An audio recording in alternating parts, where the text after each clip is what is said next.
नमस्कार, खबर control news में आपका स्वागत है। आज हम परपड़गंज विधानसभा से वार्ड अध्यक्ष दिनेश जी से क्षेत्रीय मुद्दों पर सीधी बात करेंगे। दिनेश भाई, खबर कंट्रोल न्यूज में आपका स्वागत है सर। बहुत बहुत धन्यवाद। सबसे पहले हमारे दर्शकों को बताएं सर, जो चुनाव होने जाएंगे जो कुछ दिनों के अंदर, उसको लेकर हमारे दर्शकों को क्या राय देना चाहेंगे सर? दिल्ली में कैसा माहौल होगा जो 12 सीटों को लेकर जो चुनाव होंगे? पटपड़गंज विधानसभा के अंदर 196 में जो है काउंसलर के जो चुनाव होंगे, वहां पे जो फिलहाल जो जो वहां पे काउंसलर है वो रवि नेगी जी है जी वही विधानसभा के एमएलए बने हैं। और मैं देखता रहता हूँ आए दिन सोशल मीडिया पे कि वहां पे पानी की कितनी प्रॉब्लम आ रही है। सर अभी कुछ दिन पहले 2 दिन पहले बारिश हुई थी तो वहां पे पानी भर गया विनोद नगर के अंदर। टैंकर वहां पे आ रहे हैं। बहुत दिनों से देखा भी नहीं होगा आपने कि दिल्ली के जब आम आदमी पार्टी की सरकार थी तो यहाँ पे एक भी टैंकर नहीं आया करता था। जी। तो टैंकर की प्रमुख समस्या बनी हुई है सर यहाँ पे। बिल्कुल टैंकर आ रहे हैं यहाँ पे विनोद नगर के अंदर, मंडावली के अंदर, फेज 2 के अंदर यहाँ टैंकर आ रहे हैं। टैंकर आ रहे हैं। बिल्कुल। सर, आपसे जानने की भी कोशिश करते हैं जो सर, कहीं ना कहीं भारतीय जनता पार्टी जो मॉडल लेके आई चुनाव के दौरान, वो आम आदमी पार्टी का ही मॉडल था। चाहे वो 2,000 रुपये 2,500 रुपये महिलाओं को देना, फ्री बिजली देना, कहीं ना कहीं आपके मॉडल को इस्तेमाल किया। कहीं ना कहीं हमारी जीत है। बिल्कुल। हमारे मॉडल पे ही हमारी जिस प्रकार का चुनाव एजेंडा होता है, हमारा चुनाव लड़ने का एक तरीका होता है, उसी तरीके को भाजपा ने अपनाया।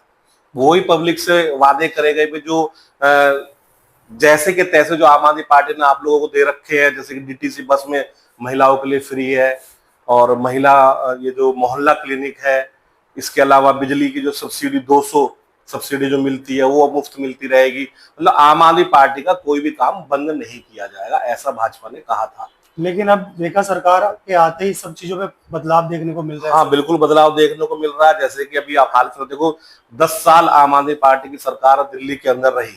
जी। जब तक दिल्ली के अंदर आम आदमी पार्टी की सरकार रही तो दिल्ली के अंदर किसी भी प्राइवेट स्कूल ने फीस नहीं बढ़ाई थी। नहीं बढ़ाए थे। जैसे ही आम आदमी पार्टी चेंज हुई, जो फीस माफिया जो लोग हैं, जो भाजपा के समर्थक हैं, कहीं ना कहीं वो एकदम एक्टिव हो गए।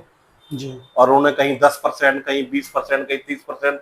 मेरा खुद का बेटा अमेठी स्कूल में पढ़ता है, जो मयूर फेस 1 की ब्रांच है।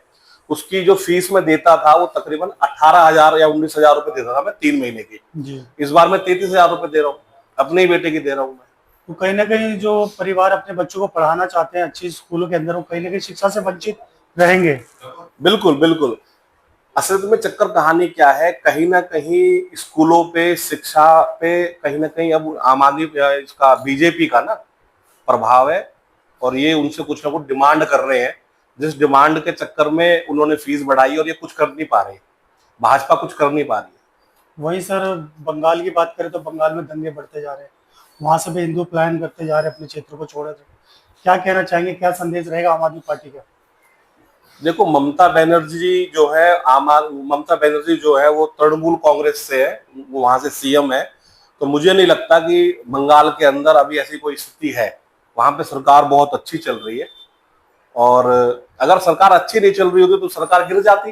क्यों आती है? बीजेपी तो कहते हैं हम इस बार वहां पे बंगाल के अंदर स्पष्ट बहुमत में आ जाएंगे, नहीं आए। लेकिन जो वक्फ बोर्ड का मामला है, इसको लेकर क्या कहना चाहेंगे सर? वक्फ बोर्ड का मामला सही है, राज्यसभा केंद्र सरकार में पास हुआ है सर ये।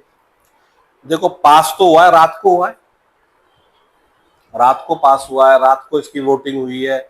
और जिन लोगों ने, जिन मोमडनों का भी, हिंदुओं का भी, सिखों का भी, ईसाइयों का भी, से आप इनको बोलते हैं, जो क्या है, बिहार के जो सीएम साहब हैं नीतीश कुमार जी।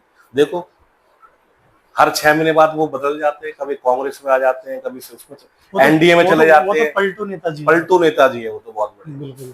तो कहीं ना कहीं भाजपा का दबाव है।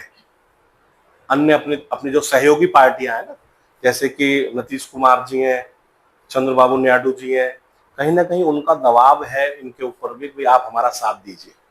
कहीं ना कहीं इनकी साठगांठ हुई है आपस में, तभी वो पास हुआ है। वक्फ बोर्ड का मामला सुप्रीम कोर्ट पे जा चुका है सर।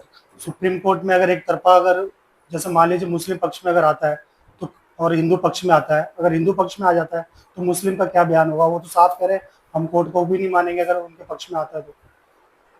देखो, अब मानना ना मानना ये तो समय बताएगा, कौन मानेगा और कौन नहीं मानेगा।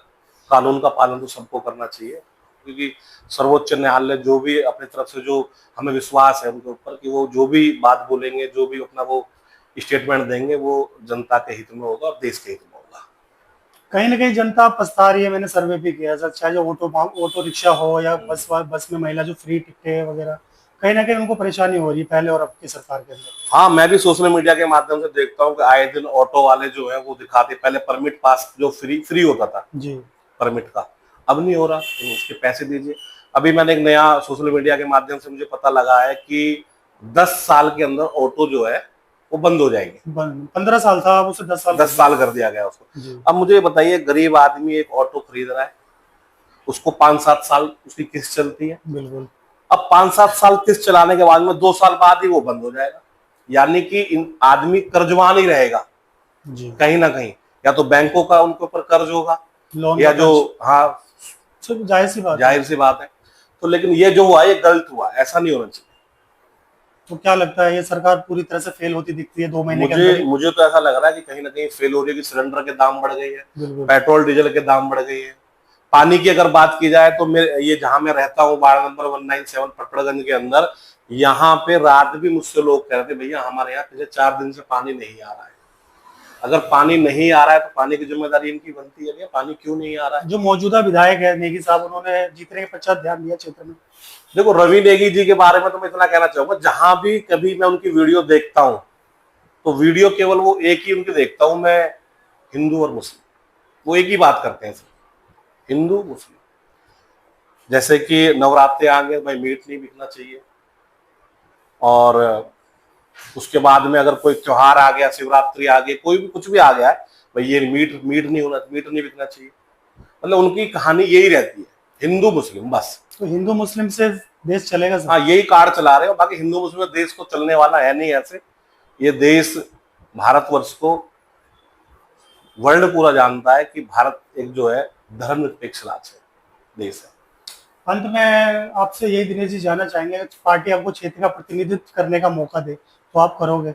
बिल्कुल करूंगा, मैं काउंसलर की तैयारी कर रहा हूँ आम आदमी पार्टी से। 2027 में चुनाव होंगे, उसमें मैं अपना दावा पेश करूंगा, और पार्टी अगर मुझे टिकट देती है तो मैं सच्ची निष्ठा से अपने क्षेत्र का विकास करूंगा।